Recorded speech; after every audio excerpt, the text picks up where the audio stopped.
Ah, look at what they can't stop replaying. Yeah, that moment. The one they thought would pass quietly. The one they assumed would dissolve into nothing like all the other times you were expected to stay in your place. The one where the room was supposed to move on without resistance, without interruption, without friction. You were meant to remain the unspoken name, the convenient silence, the easy omission. But something happened, didn't it? Something shifted, something snapped into place so cleanly, so decisively, so completely out of alignment with their expectations that it sent a shock through the entire structure they thought they controlled. And now they're asking questions they were never supposed to ask.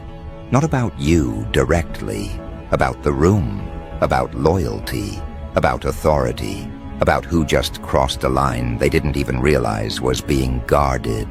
Someone powerful, someone who rarely intervenes, someone who understands exactly how these dynamics work, watched the moment unfold and felt their internal model break because someone went to war for you in that room, not loudly, not emotionally, not impulsively, calmly, deliberately, with precision.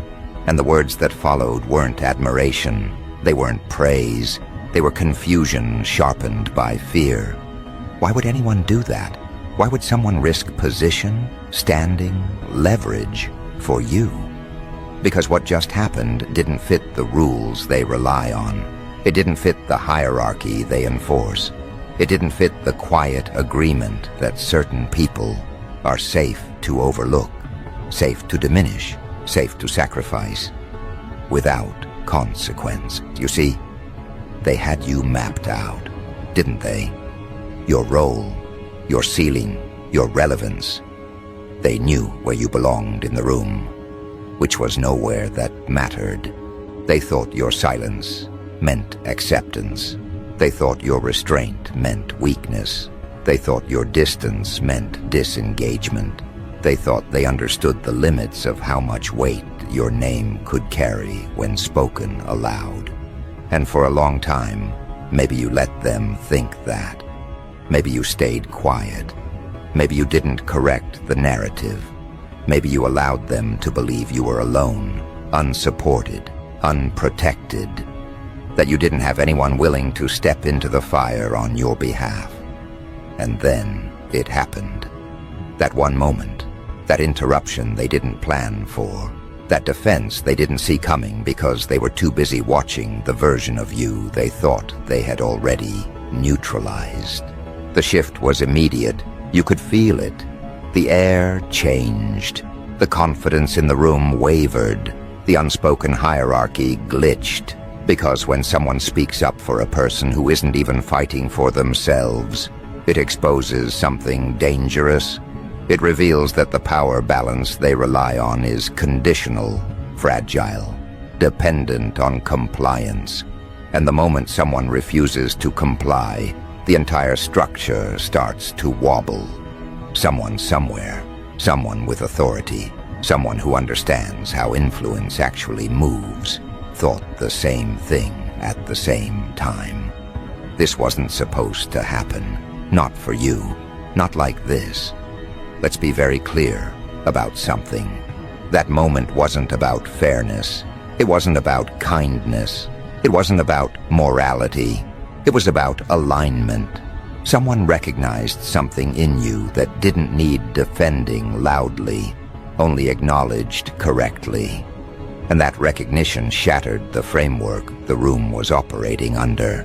Because when you build power on the assumption that certain people will always stay quiet, always absorb pressure, always accept erasure, and someone violates that assumption, it's not just uncomfortable, it's destabilizing.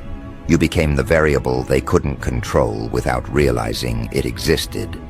Not because you spoke, but because someone else decided you were worth interrupting the script for.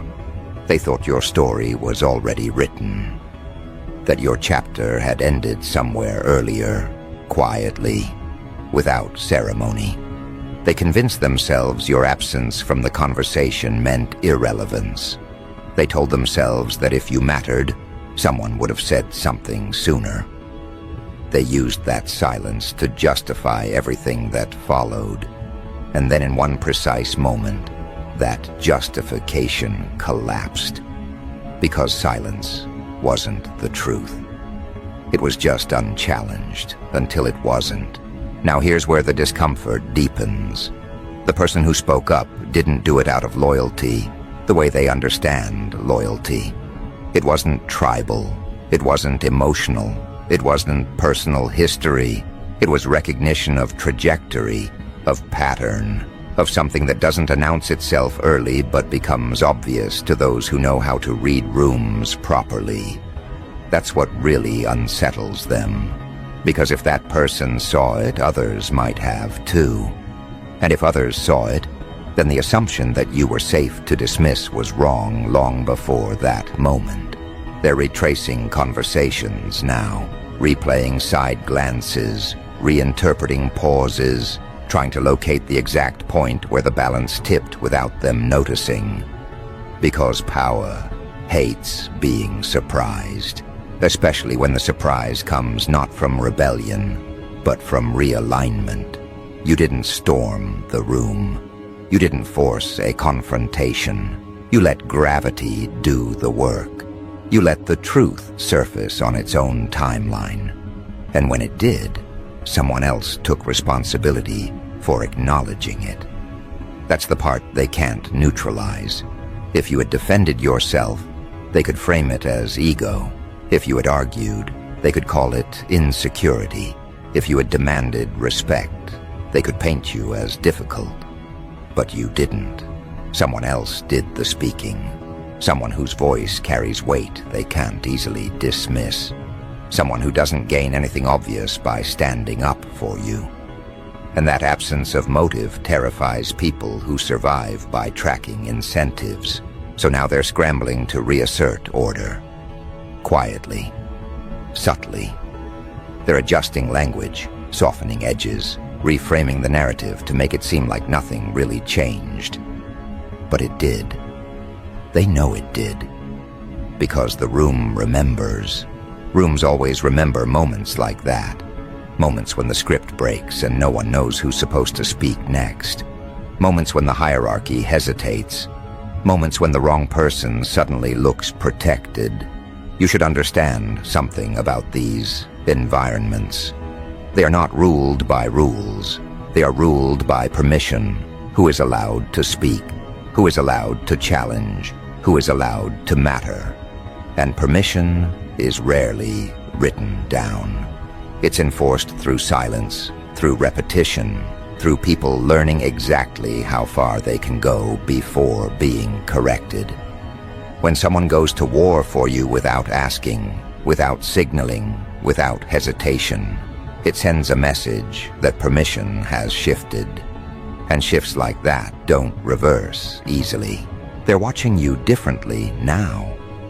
Even if they pretend not to be. Even if they never mention it again.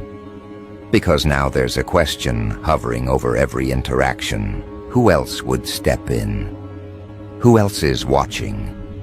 What don't we know about this person that we assumed we did?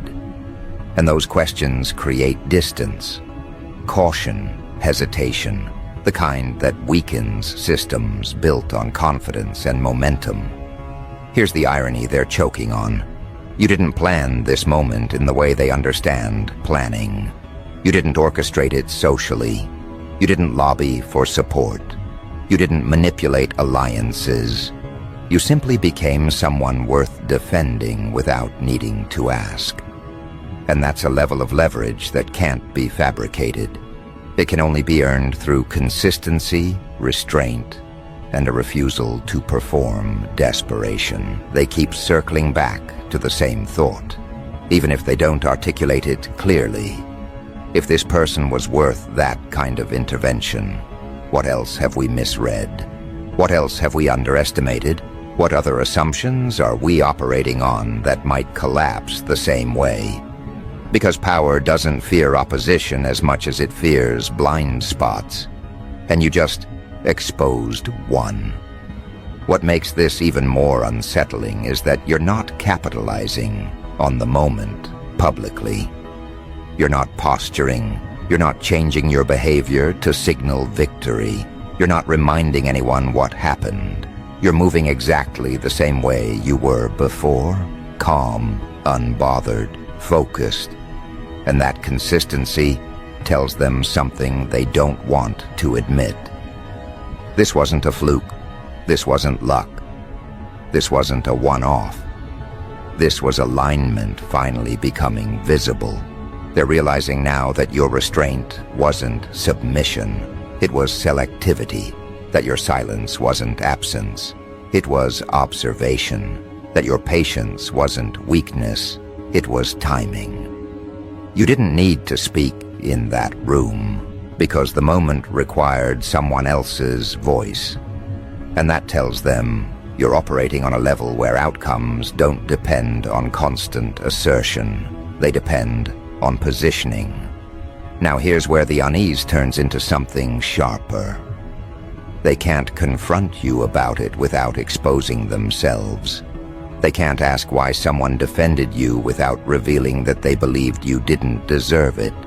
They can't challenge the shift without drawing attention to the instability it exposed. So they sit with it. They adjust around it. They carry it forward into future decisions in subtle ways. And every adjustment is an admission that the balance of power has changed. You should know this, too.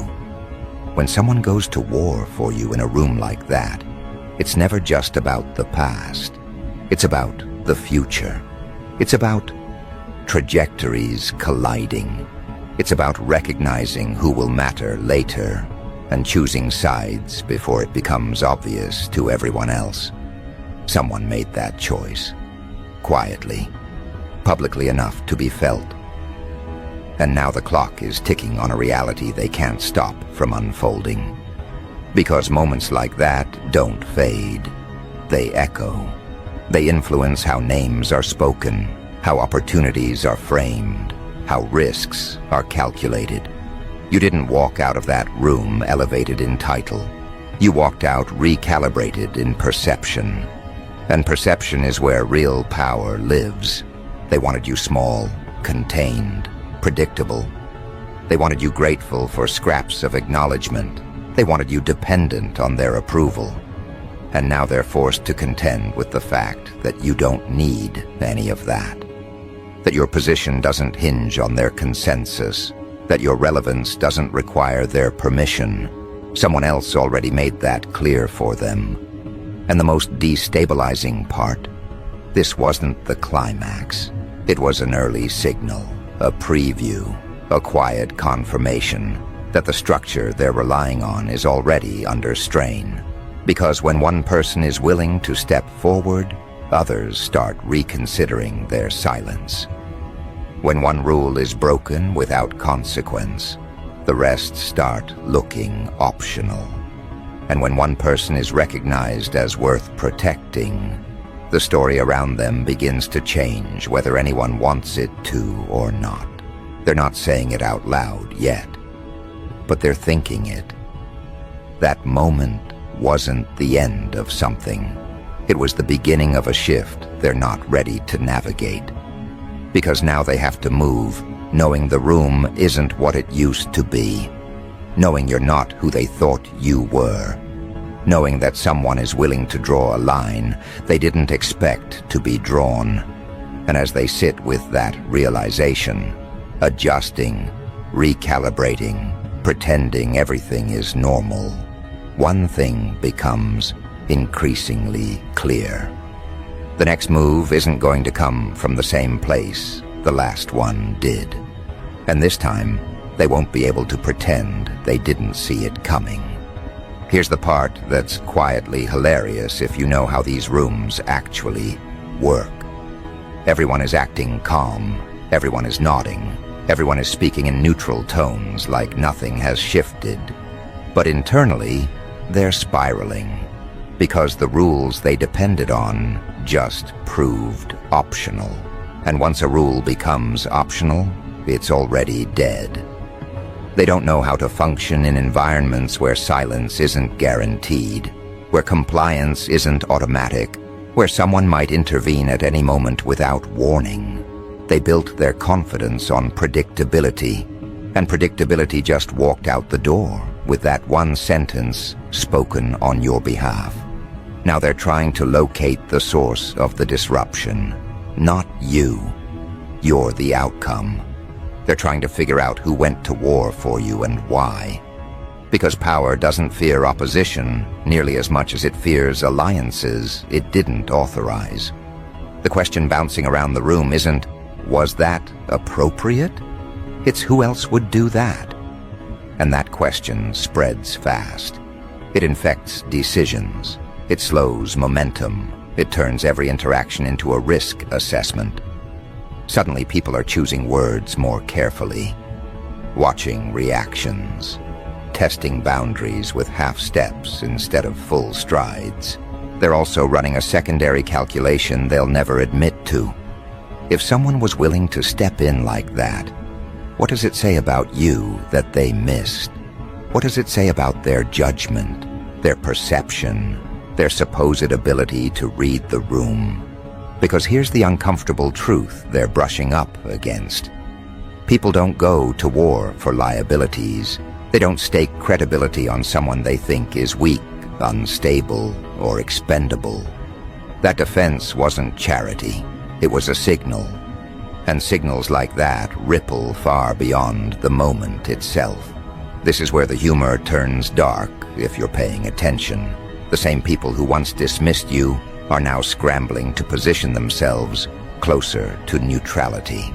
Not support, not alliance, neutrality. Because neutrality feels safer when the ground is moving. They're not apologizing. They're not acknowledging the shift directly. They're just adjusting behavior in small, almost comical ways. Slightly kinder tones, sudden interest, convenient amnesia about previous assumptions. It would be funny if it wasn't so predictable. And you're not reacting at all. That's the part that's driving them insane. You're not basking. You're not leveraging the moment socially. You're not changing how you show up to signal victory.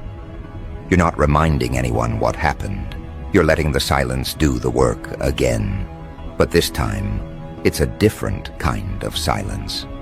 This one is heavy, charged, full of implications. It's the silence of someone who doesn't need to prove they're protected because the protection already revealed itself. They're starting to understand something they really don't like. That the defense didn't come from loyalty built over years of social grooming. It came from respect built through observation. Someone watched how you move, how you operate, how you don't collapse under pressure, how you don't perform insecurity for sympathy, how you don't beg for relevance. And they decided, quietly, that letting the room misread you any longer was inefficient.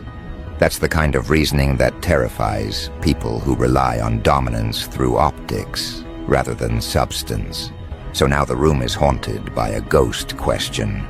If you weren't worth defending before, why are you now? And the only answer that makes sense is the one they don't want to face. You didn't suddenly become something. You always were. They just weren't paying attention because they were too busy managing appearances. That realization hits hard because it exposes a deeper flaw. Their system doesn't identify real leverage early. It identifies compliance. It identifies noise. It identifies people who perform importance loudly enough to be seen. You didn't do that. You let time do its thing. You let patterns reveal themselves. You let results accumulate quietly.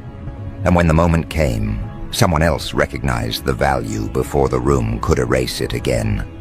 That's not luck. That's inevitability finally surfacing.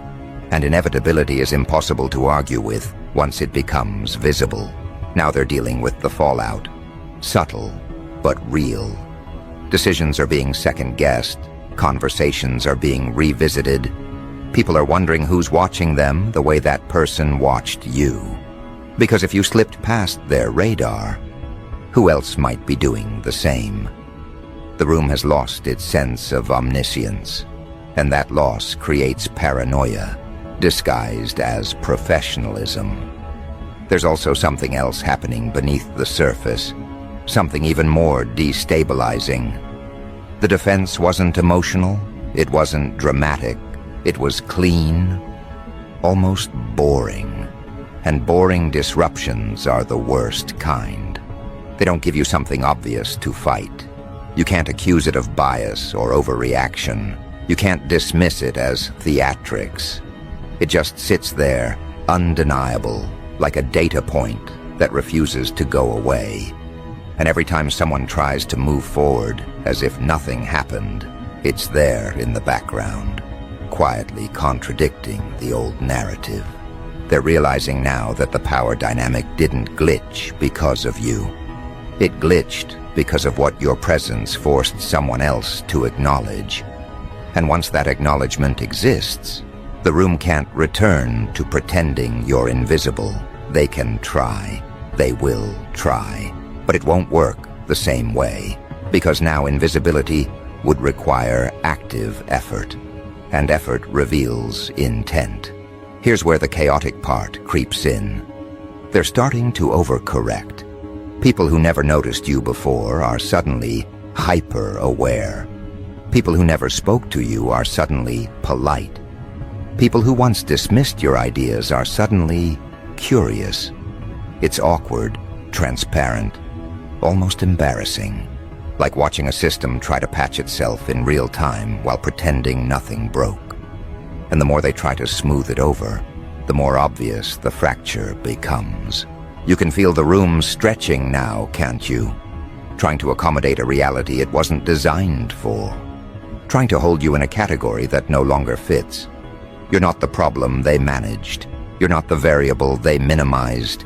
You're something else now in their perception. A risk, a wild card, a reminder that their control was never as absolute as they believed. And that realization doesn't inspire confidence. It inspires caution. What really rattles them is that the person who spoke up didn't need to explain themselves. They didn't justify their stance. They didn't soften the impact. They said what needed to be said and let it land. That kind of authority doesn't argue. It declares, and declarations shift gravity whether people like it or not. The room adjusted because it had to, not because it wanted to. Now imagine being someone who built their influence on being the loudest voice, the most confident presence, the unchallenged narrator. Imagine realizing that one calm sentence from someone else can undo years of quiet positioning. That's the fear they're sitting with now. Not fear of you directly, but fear of what you represent. A future where their dominance depends on actual substance instead of repetition. And this is where it becomes clear. That moment wasn't about protection. It was about exposure. It exposed who had been comfortable with your marginalization. It exposed who benefited from the old dynamic. It exposed who assumed silence meant permission. And exposure changes how people behave long after the moment passes. They're watching you now, trying to predict what you'll do next. But the problem is they're still using the wrong model. They think the next move will come from you directly. Another action, another statement, another visible disruption. They don't understand yet that the real shift already happened. The board changed. The pieces didn't.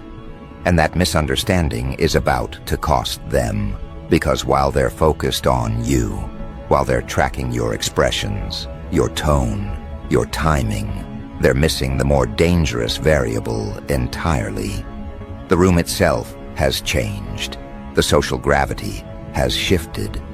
The permissions they relied on are no longer assumed. And once that happens, power stops flowing the way it used to. It starts leaking. Slowly, at first, almost politely, until one day someone realizes decisions aren't landing the way they used to. Instructions don't carry the same weight. Assumptions don't close conversations anymore. That's when panic sets in, because panic is what happens when authority discovers it needs consent. Here's the part they don't want to acknowledge. The person who went to war for you didn't just speak once and disappear back into neutrality. They altered how everyone else is now allowed to think. They created a precedent, and precedent is lethal to fragile hierarchies, because precedent gives other people ideas. It whispers that intervention is possible, that silence is optional, that you don't always have to wait your turn if the turn was never meant to come. That whisper spreads faster than any announcement ever could. Now the room is full of people pretending they don't hear it, while secretly wondering if they should act on it next time. And that internal debate is corrosive. It slows everything down. It creates hesitation where there used to be certainty. And certainty was the only thing holding the structure together. They didn't realize how dependent they were on it until it cracked. You see, systems like this don't collapse because of rebellion. They collapse because of confidence erosion. Because once people see that authority can be challenged cleanly and survive, they start reassessing their own limits. They start noticing where they've been shrinking unnecessarily. They start asking why certain lines existed in the first place. And those questions don't stay theoretical. They show up in meetings, in decisions, in moments where someone pauses instead of complying instantly. That pause is where power goes to die. They're also realizing something else, something deeply uncomfortable. That defense wasn't reactive, it wasn't emotional, it was anticipatory. It came from someone who could see where things were headed and decided to intervene before the damage became obvious to everyone else. That means someone in the room understands trajectories better than they do. Someone who can read future consequences while others are still clinging to past arrangements. And that realization is quietly devastating. Because now the question isn't just, why did they defend you? It's what do they see coming that we don't? And once that question exists, trust in leadership fractures. Not publicly, internally, in the places that matter. People start hedging, preparing contingencies, keeping options open. The room becomes a collection of individuals protecting themselves instead of a unified structure enforcing order. That's when things really start slipping. And all of this is happening while you remain almost offensively calm. You're not escalating. You're not exploiting the moment. You're not acting like someone who just gained leverage. You're acting like someone who always knew this was inevitable. And that demeanor reframes the entire event. It suggests that the defense wasn't a surprise to you either. That it was simply timing, aligning with reality. That's the part that really messes with their heads. Because if you expected this, if you knew someone would eventually draw that line, then what else do you know? What else are you prepared for? What else is already in motion that they haven't clocked yet? Power hates uncertainty, and you've become a walking source of it without doing anything overt. Just by existing differently, just by refusing to react the way they're used to. Now the humor turns even darker. They're trying to restore balance using the same tools that just failed them. More meetings, more alignment conversations, more vague statements about collaboration and shared values. All of it feels hollow now, because everyone remembers the moment when those values were ignored until someone decided they weren't optional anymore. The words "don't" land. They can't. The spell is broken.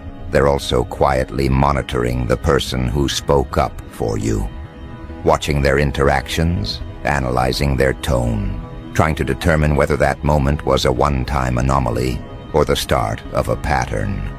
Because if it's a pattern, then the power map needs to be redrawn. And redrawing maps means admitting the old ones were wrong.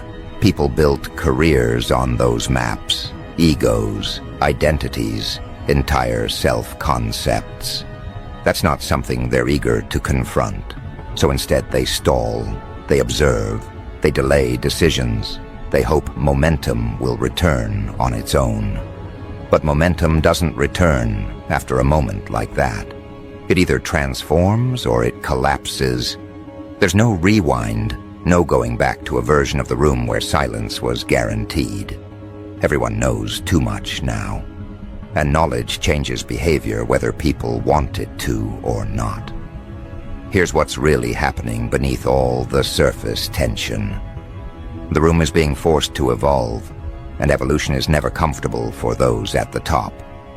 Because evolution redistributes advantage.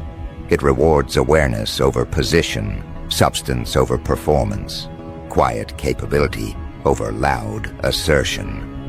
And those shifts never benefit the people who were winning under the old rules. You've become a reference point now. Not publicly, not explicitly, but internally. When decisions are made, your name flickers in the background. When judgments are passed, your situation becomes a silent comparison. When someone considers speaking up, they remember what happened when someone did it for you. That memory emboldens them, even if they don't act on it immediately. And emboldenment accumulates. They can feel the timeline accelerating. Not because you're pushing it, but because the structure is under strain. Cracks spread faster than control mechanisms can patch them, and every attempt to suppress the memory of that moment only reinforces its significance. People can't unlearn what they saw. They can't unknow that the hierarchy hesitated, that authority blinked, that protection emerged from an unexpected direction. You should understand this clearly. You didn't gain power in that room. Power was revealed around you. That's a crucial distinction. Gained power can be taken away. Revealed power just changes how the environment behaves. And environments adjust whether anyone approves or not. That's why this feels different. That's why they're uneasy, because this wasn't a negotiation. It was a disclosure. They're starting to sense it now. That the next disruption won't look like conflict either. It won't be loud. It won't be dramatic. It will look like normal operations, slowly failing to produce the same outcomes. Like influence not converting the way it used to. Like authority needing reinforcement instead of being assumed. That's the slow death of dominance, and it's already underway. And here's the part they absolutely don't want to face. You didn't orchestrate this. You didn't manipulate the room into defending you. You simply became someone worth defending without having to ask. And once that happens, the entire dynamic flips. Because protection signals future relevance. It signals investment. It signals that betting against you might be a mistake. And mistakes are expensive in rooms like that. So they'll keep watching you, tracking you, trying to anticipate a move that isn't coming from the place they expect. And while they do, the real consequences of that moment will continue unfolding quietly around them.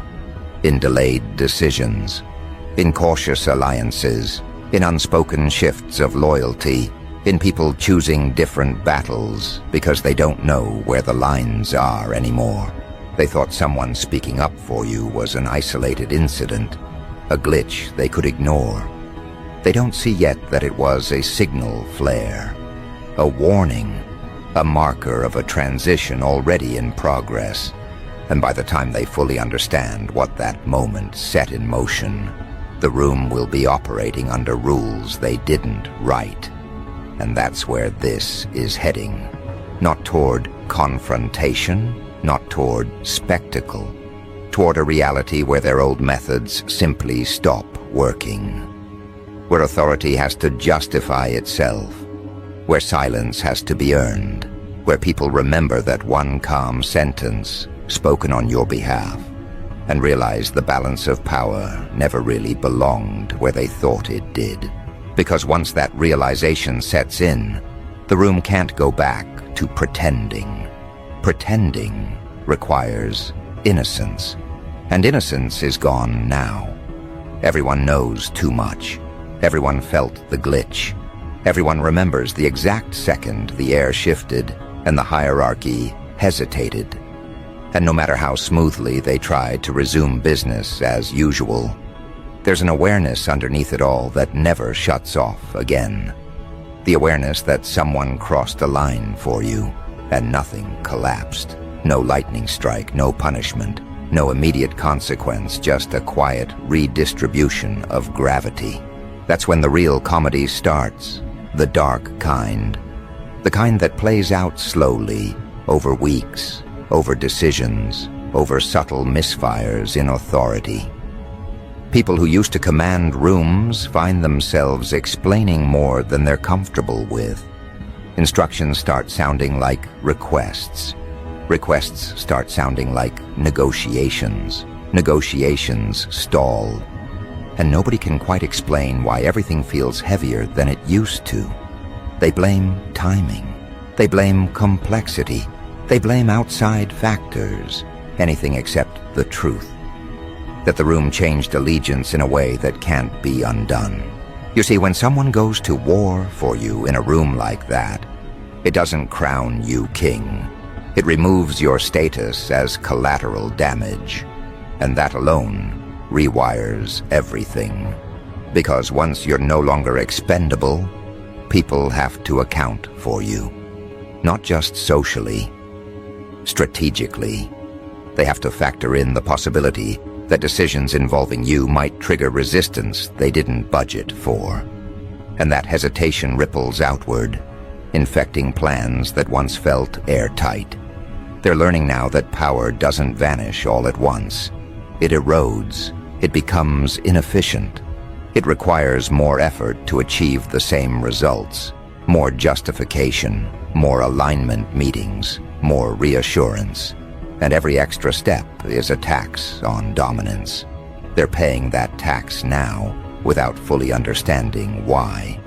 They just know things don't move the way they used to. Doors don't open as easily. Momentum stalls at odd moments. And somewhere in the back of their minds, they know exactly when it started. The truly destabilizing part is that they can't isolate the problem. It's not you. It's not the person who spoke up.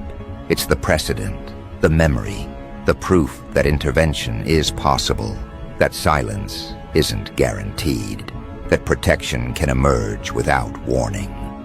Once that proof exists, people start testing it unconsciously. They push back a little more. They hesitate a little longer.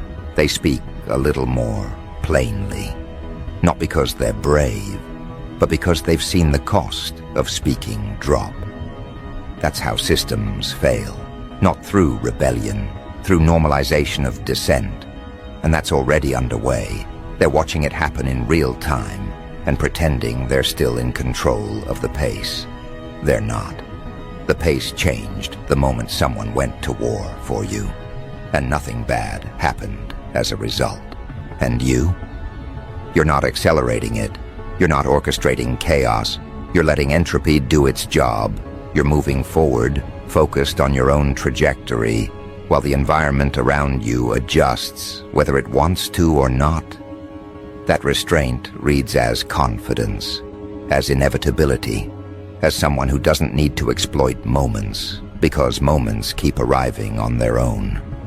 They're starting to realize that the defense wasn't about you being fragile.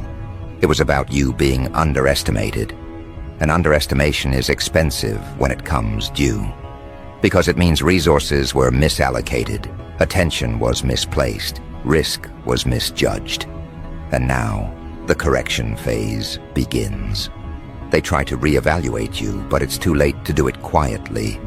The room remembers. Everyone saw who stepped in. Everyone felt the shift. Reclassification at this stage requires explanation, and explanations reveal weakness. So instead they hedge, they watch, they delay, they pretend neutrality, while subtly repositioning themselves away from old assumptions.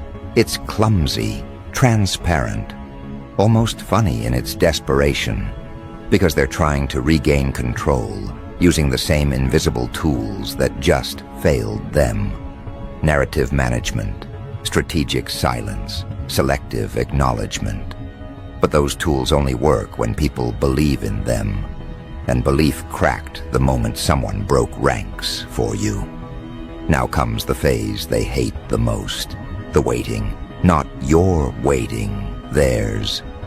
Waiting to see if another line gets drawn, waiting to see if someone else speaks up next time, waiting to see if the person who defended you does it again, waiting to see if you ever need defending at all. That waiting creates tension, and tension corrodes authority faster than open challenge ever could. You've become a silent reference point now. When people consider decisions, your situation flickers through their minds, not consciously, instinctively, as a reminder that the room isn't what it pretends to be, that alliances aren't as fixed as they appear, that someone unexpected might intervene. That reminder changes behavior even when no one says a word. And here's the part they really can't stomach. You didn't earn this through politics.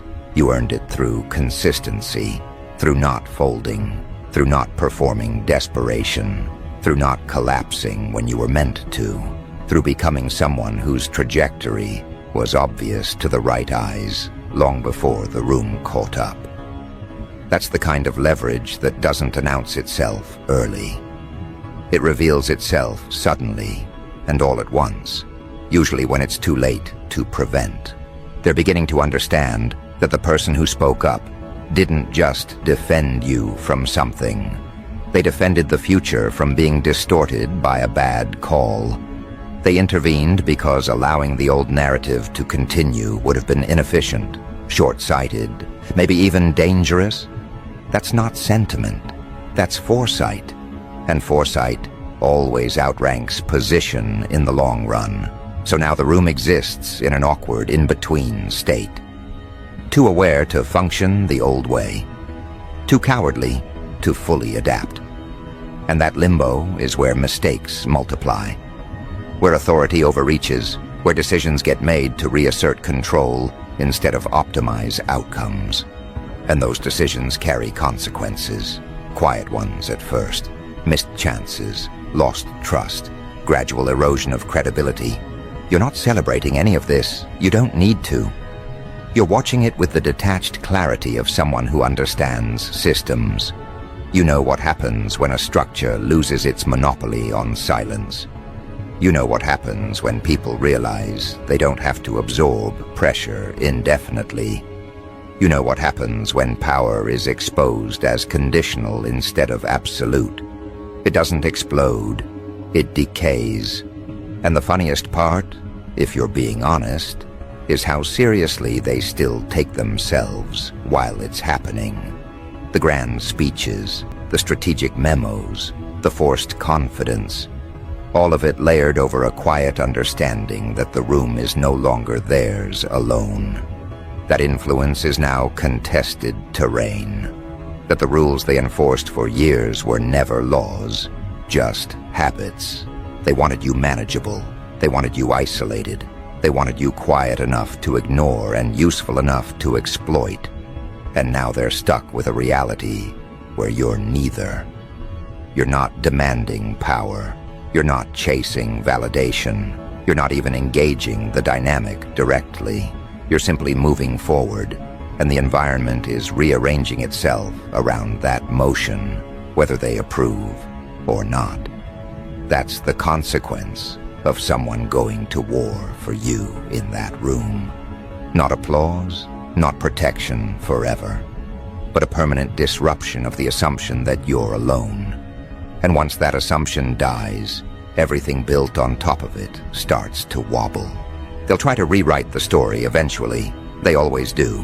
Minimize the moment, reframe the defense as insignificant, attribute it to misunderstanding or timing. But rewrites only work when the audience forgets.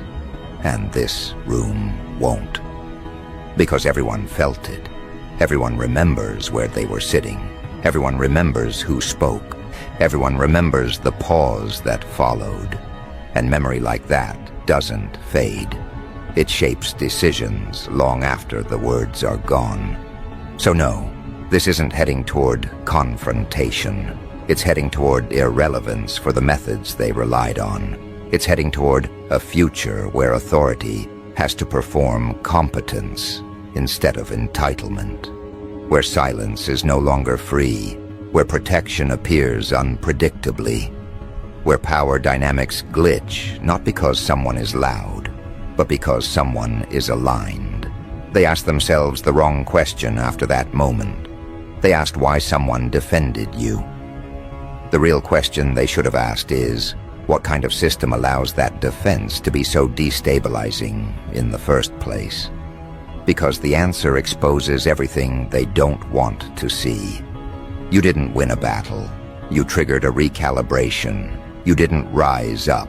You made the floor unstable. You didn't need to speak. Someone else did it for you. And that single act did more damage to the old order than any confrontation ever could. And that's the part they'll never fully recover from. Because now they know, not intellectually, in their nervous system, that the room is no longer predictable, that silence isn't guaranteed, that loyalty can appear without permission, and that you are no longer a safe variable to underestimate. Someone went to war for you in that room. Everything shifted after that, and no matter how hard they try to move on, they'll always remember the moment they realized the balance of power had already changed, and they were late to noticing it.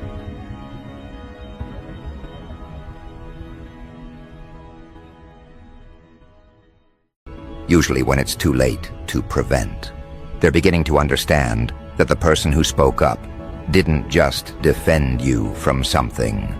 They defended the future from being distorted by a bad call. They intervened because allowing the old narrative to continue would have been inefficient, short-sighted, maybe even dangerous. That's not sentiment. That's foresight. And foresight always outranks position in the long run. So now the room exists in an awkward in-between state. Too aware to function the old way. Too cowardly to fully adapt. And that limbo is where mistakes multiply. Where authority overreaches, where decisions get made to reassert control instead of optimize outcomes. And those decisions carry consequences. Quiet ones at first. Missed chances, lost trust, gradual erosion of credibility. You're not celebrating any of this. You don't need to. You're watching it with the detached clarity of someone who understands systems. You know what happens when a structure loses its monopoly on silence. You know what happens when people realize they don't have to absorb pressure indefinitely. You know what happens when power is exposed as conditional instead of absolute. It doesn't explode, it decays. And the funniest part, if you're being honest, is how seriously they still take themselves while it's happening. The grand speeches, the strategic memos, the forced confidence, all of it layered over a quiet understanding that the room is no longer theirs alone. That influence is now contested terrain. That the rules they enforced for years were never laws, just habits. They wanted you manageable. They wanted you isolated. They wanted you quiet enough to ignore and useful enough to exploit. And now they're stuck with a reality where you're neither. You're not demanding power. You're not chasing validation. You're not even engaging the dynamic directly. You're simply moving forward, and the environment is rearranging itself around that motion, whether they approve or not. That's the consequence of someone going to war for you in that room. Not applause, not protection forever, but a permanent disruption of the assumption that you're alone. And once that assumption dies, everything built on top of it starts to wobble. They'll try to rewrite the story eventually. They always do. Minimize the moment, reframe the defense as insignificant, attribute it to misunderstanding or timing. But rewrites only work when the audience forgets. And this room won't. Because everyone felt it. Everyone remembers where they were sitting. Everyone remembers who spoke. Everyone remembers the pause that followed. And memory like that doesn't fade. It shapes decisions long after the words are gone. So no, this isn't heading toward confrontation. It's heading toward irrelevance for the methods they relied on. It's heading toward a future where authority has to perform competence instead of entitlement.